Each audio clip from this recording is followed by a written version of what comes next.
Hey guys, this is Sonu Ahlawat और आज इस वीडियो में आपके लिए लेकर आ चुका हूं एक और लेटेस्ट गवर्नमेंट जॉब अपडेट जो कि निकल के आ रहा है आयुष मंत्रालय भर्ती 2026 की तरफ से। मेरे भाई, आयुष मंत्रालय मतलब मिनिस्ट्री ऑफ आयुष, जो कि गवर्नमेंट ऑफ इंडिया के अंडर आता है, जिसके अंदर वेरियस ग्रुप सी की पोस्ट के ऊपर भर्ती निकल के आ चुकी है, जिसमें हमारी एलडीसी लोअर डिवीजन क्लर्क की पोस्ट है, यूडीसी अपर डिवीजन क्लर्क की पोस्ट है, एमटीएस मल्टीटास्किंग स्टाफ की पोस्ट है। इन तीनों पोस्ट के अलावा और भी कई सारी पोस्ट यहां पर निकली हुई है, जैसे कि स्टेनोग्राफर की पोस्ट है, हिंदी असिस्टेंट की पोस्ट है, फार्मासिस्ट की पोस्ट है, कंपाउंडर की भी पोस्ट है। लेकिन जो सबसे बेस्ट पोस्ट है, जिन पोस्ट के लिए सभी 10वीं 12वीं ग्रेजुएट पास कैंडिडेट्स एलिजिबल है ना, वो यही तीन पोस्ट है। टोटल नंबर ऑफ वैकेंसीज भी इन्हीं तीनों पोस्ट के ऊपर सबसे ज्यादा निकली हुई है। ये हमारी परमानेंट गवर्नमेंट जॉब है। सिलेक्शन होने के बाद इन पोस्ट के ऊपर आपको सैलरी भी अच्छी खासी देखने को मिलेगी। फ्रेशर्स कैंडिडेट्स यहां पर एलिजिबल है, मतलब कोई भी एक्सपीरियंस या फिर एक्स्ट्रा एडिशनल क्वालिफिकेशन, डिग्री या फिर डिप्लोमा सर्टिफिकेट यहां पर नहीं मांगा गया है। अगर आप फ्रेशर हो, एलिजिबल हो, single day exam based recruitment है। सभी पोस्ट के ऊपर एग्जाम के नाम पर केवल एक सिंगल एग्जाम कंडक्ट कराया जाएगा। कोई प्रीमियस एग्जाम का चक्कर ही नहीं है, ना ही कोई इंटरव्यू डिस्क्रिप्टिव पेपर यहां पर होने वाला है। ठीक है मेरे भाई, तो आज का ये वीडियो काफी इंटरेस्टिंग रहने वाला है, क्योंकि ऑल इंडिया की वैकेंसी है, मेल और फीमेल दोनों ही कैटेगरी कैंडिडेट एलिजिबल है। देखिए दोस्तों, अभी तक इस भर्ती का शॉर्ट नोटिस ही आया था, लेकिन फाइनली कल इस भर्ती का फुल डिटेल्ड ऑफिशियल नोटिफिकेशन जारी हो चुका है, जो कि आपको स्क्रीन के ऊपर नजर आ रहा होगा। तो आगे इस वीडियो में इस भर्ती के बारे में आपको कंप्लीट डिटेल्स दूंगा, जैसे कि post wise detail selection procedure step by step समझाऊंगा।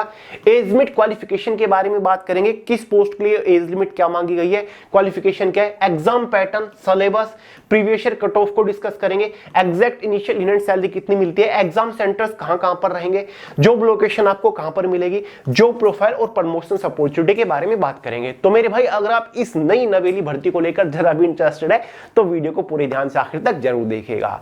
तो चलिए फटाफट वीडियो शुरू करते हैं। और हाँ, आपको एक और जरूरी जानकारी दे दूं मेरे भाई, अगर आप जनरल अवेयरनेस के अंदर गर्दा उड़ाना चाहते हो, हर एक कॉम्पिटिटिव एग्जाम में जीएस में हाईएस्ट स्कोर करना चाहते हो, तो ये कंप्लीट हिस्ट्री और ज्योग्राफी के भारत के पहले multi colour highlighted hand written notes अभी फोन के अंदर डाउनलोड करके पढ़ना शुरू कर दो। मैं तो ये कहता हूं, अगर आपने इन हैंड रिटन नोट्स को नहीं पढ़ा, मतलब आपने कुछ नहीं पढ़ा। जनरल अवेयरनेस का पूरा कॉन्सेप्ट डिटेल के साथ माइंड के अंदर क्लियर हो जाएगा, ये मैं गारंटी देता हूं। थ्योरी तो दे रखी है टॉपिक वाइज, साथ ही सबसे ज्यादा बार पूछे जा चुके ऑब्जेक्टिव क्वेश्चन विद डिटेल और इजी एक्सप्लेनेशन के साथ दे रखे हैं। तो आज ही फोन के अंदर डाउनलोड करो और पढ़ना शुरू कर दो, क्योंकि किसी भी एग्जाम में क्वेश्चन बार बनेगा ही नहीं। तो मेरे भाई, बात करते हैं अपनी भर्ती के बारे में। तो जैसे कि मैंने आपको स्टार्टिंग में बताया, आयुष मंत्रालय भर्ती 2026 की है, यानी कि मिनिस्ट्री ऑफ आयुष के द्वारा थ्रू या फिर उसके अंदर ये वैकेंसी निकल के आई है। मिनिस्ट्री ऑफ आयुष का एक डिपार्टमेंट है, सेंट्रल काउंसिल फॉर रिसर्च इन यूनानी मेडिसिन, जिसके अंदर डायरेक्टली इस भर्ती को निकाला गया है। ठीक है, ऑल इंडिया की वैकेंसी है, मेल और फीमेल दोनों ही कैटेगरी कैंडिडेट यहां पर एलिजिबल है। टोटल नंबर ऑफ वैकेंसी सभी पोस्ट को कंबाइन करके 179 यहां पर निकली हुई है। कितनी? 179। ठीक है, अब बात कर लेते हैं ऑनलाइन फॉर्म के बारे में। मेरे भाई, 1 जुलाई 2026 से इस भर्ती के लिए आवेदन किए जाएंगे। डिटेल्ड नोटिफिकेशन जारी हो चुके हैं, स्क्रीन के ऊपर आपके सामने है।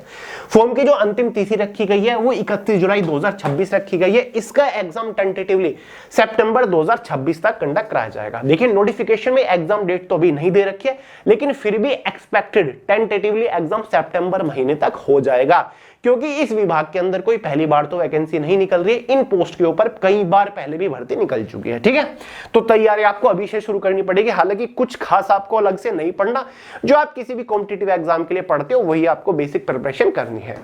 तो चलिए अब बात कर लेते हैं पोस्ट वाइज एलिजिबिलिटी क्राइटेरिया के बारे में। सबसे पहले एज लिमिट को समझते हैं।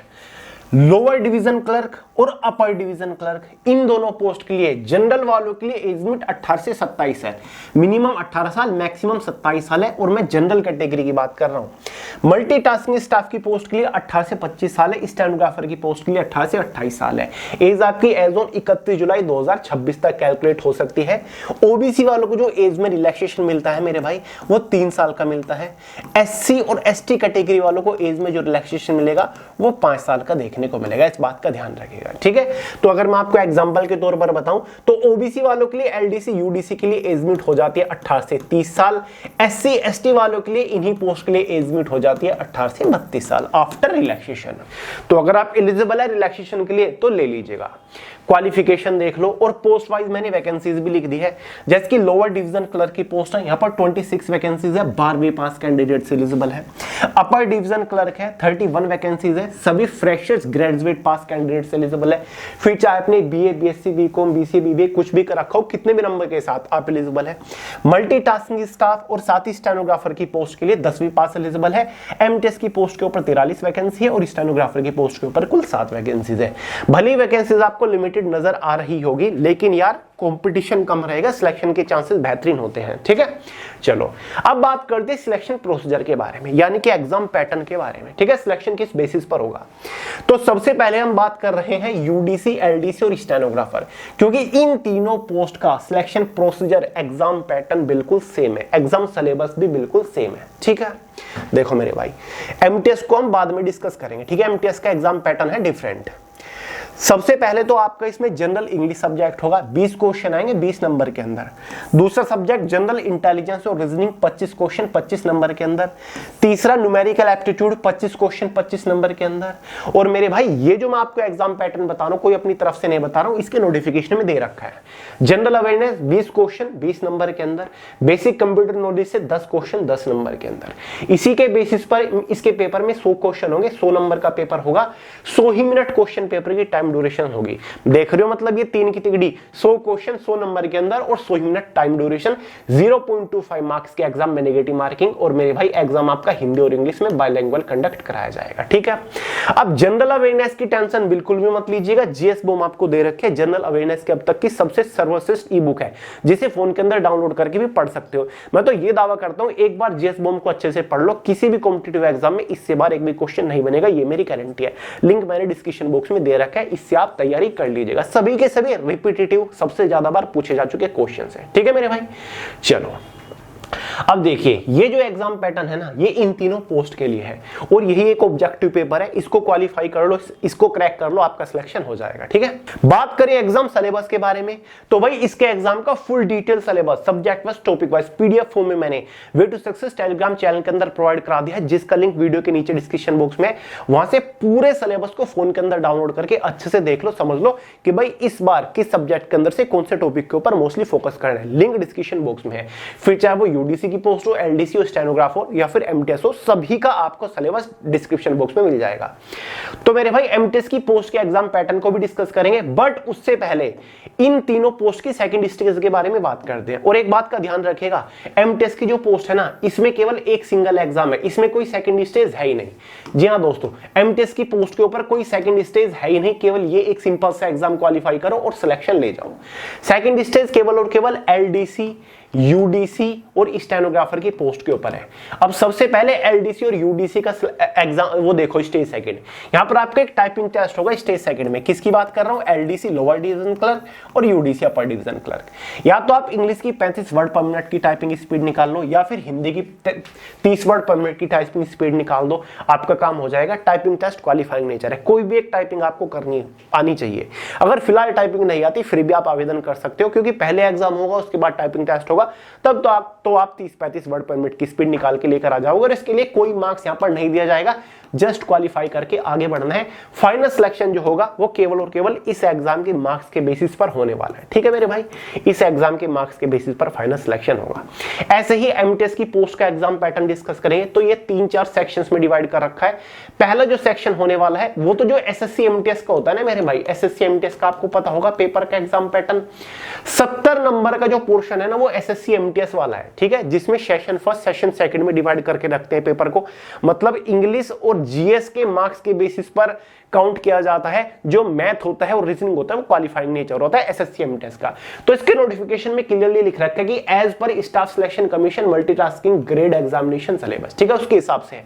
तो 70 नंबर का पोर्शन तो एसएससी एमटीएस वाला आएगा बिल्कुल। ठीक है, उसके बाद दूसरा जो सेक्शन होगा वो जनरल अवेयरनेस और एप्टीट्यूड टेस्ट और रीजनिंग अलग से रहेगा। ठीक है, वो 20 नंबर के अंदर रहेगा। मतलब 20 नंबर के अंदर ही जीके के क्वेश्चन भी पूछ लेंगे, 20 नंबर के अंदर ही मैथ्स के क्वेश्चन भी पूछ लेंगे, और भाई 20 नंबर के अंदर ही रीजनिंग के भी पूछ लेंगे।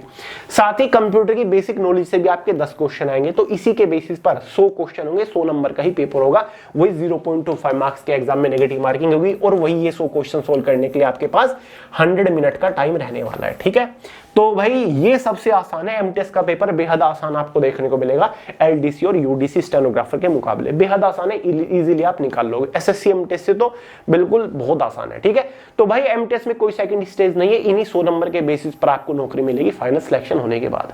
चलिए मेरे भाई, सिलेक्शन होने के बाद आपको तनख्वाह वेतन वगैरह कितने मिलेंगे, उससे पहले स्टेनोग्राफर ग्रेड 3 की आप देख लो। इसमें आपका स्टेनोग्राफी टेस्ट होगा, जहां पर आपको 80 वर्ड पर मिनट की स्पीड से शॉर्ट हैंड लिखनी होगी। उसके बाद ट्रांसक्रिप्ट करने का टाइम इंग्लिश वालों को 50 मिनट का मिलेगा, हिंदी वालों को यहां पर 65 मिनट का टाइम मिलता है। ठीक है, सैलरी स्ट्रक्चर सारी की सारी ग्रुप सी की पोस्ट है। तो जो सबसे छोटी पोस्ट है, कौन सी है सबसे छोटी मेरे भाई, एमटीएस की पोस्ट है। तो एमटीएस की पोस्ट के ऊपर शुरुआती सैलरी आपकी 35,000 रुपए महीना रहने वाली है। सबसे बड़ी पोस्ट कौन सी हमारी, इसमें यूडीसी अपर डिवीजन क्लर्क की है, पे लेवल 4 की पोस्ट है। इस पोस्ट के ऊपर आपको इजीली 55,500 रुपए शुरुआती सैलरी मिल जाएगी। मीडियम पोस्ट है, बीच वाली पोस्ट कौन सी हमारी, एलडीसी की है, जो कि पे लेवल 2 की पोस्ट है, क्लर्क की पोस्ट है। इस पोस्ट के ऊपर आपको लगभग मेरे भाई 42,000 रुपए तनख्वाह मिलेगी। तो इसलिए मैंने लिख दिया था कि भाई सारी की सारी ग्रुप सी की पोस्ट है, 35,000 से लेकर के 55,500 तक आपको तनख्वाह मिलेगी इन तीनों पोस्ट के ऊपर। ठीक है, जॉब प्रोफाइल, काम क्या करना पड़ेगा, तो मोस्टली पोस्ट हमारी क्लरिकल है। जी हाँ दोस्तों, फिर चाहे आपकी यूडीसी की पोस्ट हो, एलडीसी की पोस्ट हो, ये दोनों तो, और साथ ही स्टेनोग्राफर की पोस्ट हो, ये तीनों तो हार्डकोर क्लर्क की पोस्ट है। क्लर्क का काम करना है, ऑफिस सेक्शन की जॉब है, कंप्यूटर बेस्ड कंप्यूटर रिलेटेड काम आपको करना है, कोई भी फील्ड ड्यूटी फिजिकल ड्यूटी आपकी नहीं है। यहां तक कि एमटीएस की पोस्ट भी ऑफिस सेक्शन की पोस्ट है। जो आपका सीसीआरयूएम का ऑफिस होगा ना, मिनिस्ट्री ऑफ आयुष के अंडर जो आता है, उसके ऑफिस में आपको मोस्टली क्लरिकली काम करना है। जो ऑलरेडी स्टाफ है उनको आप डायरेक्टली असिस्ट करते हो। फाइल से रिलेटेड डेटा मेंटेनेंस से कंप्यूटर का बेसिक काम कई बार आपको करना होता है। ठीक है, आजकल तो ज्यादातर कंप्यूटर का ही बेसिक काम आपको करना होता है एमटीएस की पोस्ट के ऊपर भी। जॉब लोकेशन आपकी जहां तक उम्मीद है ऑल ओवर इंडिया के अंदर ही रहने वाली है। ठीक है, दिल्ली के अंदर भी जॉब लोकेशन के काफी ज्यादा चांसेस है। फिर चाहे हैदराबाद हो, चेन्नई हो, कर्नाटक हो, कई जगहों पर, चाहे गुवाहाटी हो, सीसीआरयूएम के ऑफिसेज है, जी हाँ रीजनल ऑफिसेज है, तो वहां पर आपकी जॉब लोकेशन रहेगी। आपको अपने होम स्टेट में भी जॉब लोकेशन देखने को मिल सकती है। एग्जाम सेंटर्स के बारे में अगर हम बात करें तो भाई ये प्लेस ऑफ एग्जामिनेशन है। यहां पर जो आपका ऑनलाइन एग्जाम होगा सीबीटी, जो मैंने आपको अभी एग्जाम पैटर्न बताया ना सभी पोस्ट का, ये ऑनलाइन एग्जाम है। जी हाँ मेरे भाई, ये सीबीटी एग्जाम है, जो कि टेंटेटिवली सितंबर महीने में आपको हो सकता है। तो भाई ये आपके एग्जाम सिटीज रहेंगे, conducted as test centre location new Delhi रहेगा, दिल्ली या फिर कोलकाता, चेन्नई, मुंबई, हैदराबाद, गुवाहाटी, मेरे भाई ये आपके एग्जाम सेंटर्स रहने वाले। तो सभी के आसपास एग्जाम सेंटर है, पूरे भारत से आप कहीं से बिलोंग करते हो तो आप इसका फॉर्म भर सकते हो। फॉर्म भरने का सिंपल सा तरीका है, इसकी ऑफिशियल वेबसाइट है www.ccrum.res.in के ऊपर जाकर आप इसका फॉर्म भर सकते हैं। इसके ऑफिशियल वेबसाइट का लिंक मैंने वीडियो के नीचे डिस्क्रिप्शन बॉक्स में दे दिया। जब आप उसकी वेबसाइट के ऊपर जाओगे तो सबसे पहले तो आपको इसका नोटिफिकेशन दिखेगा, और 1 जुलाई से आपको फॉर्म भरने का लिंक भी देखने को मिल जाएगा, मतलब अप्लाई नाउ का टैब भी मिल जाएगा, क्योंकि फॉर्म तो आपके 1 जुलाई से स्टार्ट हो रहे हैं ना। सबसे इंपॉर्टेंट चीज, फॉर्म तो आप अप्लाई कर लोगे, सिंपल सा तरीका होता है अपने स्मार्टफोन से। फॉर्म फीस कितनी है मेरे भाई, फॉर्म फीस मुझे अनरीजनेबल लगी काफी, और ये एक बड़ा कारण है जिसकी वजह से कंपटीशन काफी कम रहेगा। जनरल ओबीसी ईडब्ल्यूएस वालों के लिए 1300 रुपए फॉर्म फीस चार्ज किए गए हैं। ठीक है, SC ST pH women candidates के लिए 500 रुपए फॉर्म फीस चार्ज की गई है। ये आपकी टोटल फॉर्म फीस है ग्रुप सी की पोस्ट के लिए। जो ग्रुप बी और ग्रुप ए की है उनकी तो और भी बुरी हालत है। जनरल ओबीसी ईडब्ल्यूएस वालों के लिए इन तीनों पोस्ट के ऊपर 1300 रुपए चार्ज किए जाएंगे। एसटी एससी पीएच वुमेन के लिए आपको 500 रुपए फॉर्म फीस देनी होगी। अगर आप एक से ज्यादा पोस्ट के लिए एलिजिबल हो, मतलब आप ग्रेजुएट पास हो, तो टेक्निकली आप चारों पोस्ट के लिए एलिजिबल होते हो, तो आप चारों पोस्ट के लिए भी आवेदन कर सकते हो। आवेदन आपको अलग अलग करना पड़ेगा, सिलेक्शन प्रोसीजर भी आपका अलग अलग चलेगा। तो मेरे भाई मिनिस्ट्री ऑफ आयुष के अंदर ये प्यारी सी वैकेंसीज निकल के आई है। 1 जुलाई से इसके लिए फॉर्म भरे जाने हैं, तो आप इसके लिए ट्राई कर सकते हैं। तैयारी करना अभी शुरू कर दो। ये गारंटी मैं लेता हूं कि एग्जाम क्रैक करना in comparison of SSC railway काफी आसान है, बेहद आसान है सिलेक्शन लेना। प्री मेंस एग्जाम का चक्कर नहीं। एसएससी रेलवे में आप सीबीटी 1 सीबीटी 2 में फंसे रह जाते हो, उसके बाद स्किल टेस्ट होता है, मेरिट बहुत ऊंची जाती है, कंपटीशन 50-50 लाख का, ऐसा यहां पर कुछ देखने को नहीं मिलेगा। बहुत ही शांति के साथ आपका सिलेक्शन प्रोसीजर निपट जाएगा, और 5-6 महीने के अंदर आपके हाथ में ज्वाइनिंग लेटर भी आ जाएगा। ठीक है, इस भर्ती के बारे में अगर ज्यादा और डिटेल में जानना चाहते हो, कोई डाउट हो, सवाल हो, कमेंट करके पूछ लेना। अगर ज्यादा स्टूडेंट्स के डाउट्स आते हैं, मैं एक सेपरेट वीडियो लेकर आ जाऊंगा जिसमें आपके सभी डाउट्स कवर कर दूंगा, ठीक है। और अगर आप चाहते हो कि भाई कुछ स्टडी मटेरियल वगैरह आपको प्रोवाइड करूं, एग्जाम से रिलेटेड कोई गाइडेंस प्रोवाइड करूं, तो भी कमेंट कर देना, ठीक है। तो चलिए मेरे भाई आज के इस वीडियो में इतना ही था। बाकी जीएस बूम हो या फिर जनरल ज्योग्राफी या हिस्ट्री के जो हमारे हैंड रिटन नोट्स हैं उनके लिंक डिस्क्रिप्शन बॉक्स में डाउनलोड करके पढ़ना शुरू कर दो। तो मेरे भाई चैनल को सब्सक्राइब कर लेना, वीडियो को लाइक कर देना, दोस्तों के साथ शेयर करना। मिलते हैं अगली वीडियो में बहुत ही जल्द, तब तक के लिए जय हिंद।